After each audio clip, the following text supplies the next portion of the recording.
Hi friends, ఈరోజు special వచ్చేసి carrot బఠానీ ఫ్రై ఎలా చేసుకోవాలో చూసేద్దాం.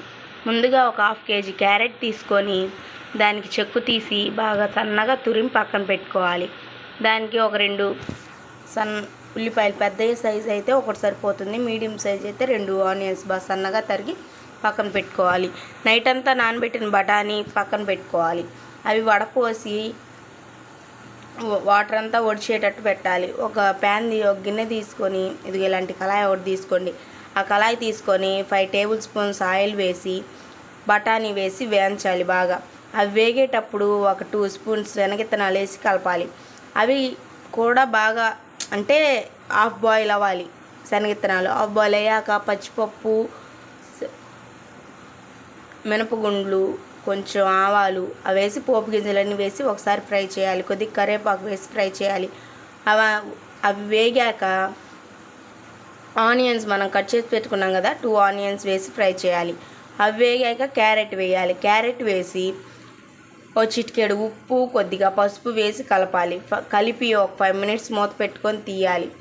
మధ్య మధ్యలో కలుపుతూ ఉండాలన్నమాట, లేకపోతే అడుగంటుతుంటుంది. మళ్ళీ ఒక 5 మినిట్స్ ఉడికిందో లేదో చూడాలి. నాకైతే ఇది ఉడికిపోయింది చూడండి, మెత్తగా ఉడికిందనమాట.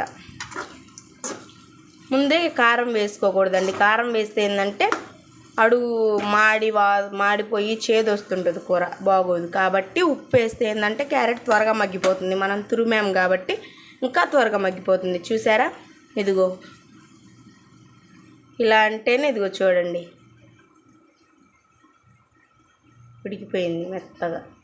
ఇలా అంటే ఉడికిపోయినట్లు అనమాట. ఇప్పుడు మనం రుచికి తగ్గపడ్డ కారం వేసుకోవాలి. ఒక హాఫ్ స్పూన్ కారం వేసాను. కొద్దిగా ధనియా పౌడర్ వేసి ఒకసారి కలపాలన్నమాట. దాంట్లో కొంచెం కరివేపాకు, కారం వేసానండి. కారం వేసి బాగా ఒకసారి కలిపి ఆపేసి ఒక చిన్న బౌల్లోకి తీసుకొని కొద్దిగా కొత్తిమీర, కొద్దిగా పుదీనా వేస్తే ఎంతో రుచికరమైన క్యారెట్ బఠానీ ఫ్రై రెడీ అండి. చాలా అంటే చాలా బాగుండిద్దండి. ఒకసారి మీరు కూడా ట్రై చేయండి. ట్రై చేసి ఎలా వచ్చిందో కామెంట్ సెక్షన్లో కామెంట్ చేయండి. నా ఛానల్ కనుక ఫస్ట్ టైం చూస్తున్నట్లయితే సబ్స్క్రైబ్ చేయండి, లైక్ చేయండి, షేర్ చేయండి. Bye friends. రేపు ఇంకొక వెరైటీతో మళ్ళీ వస్తానండి. Bye friends. ప్లీజ్ లైక్ చేయండి, షేర్ చేయండి, సబ్స్క్రైబ్ చేయండి.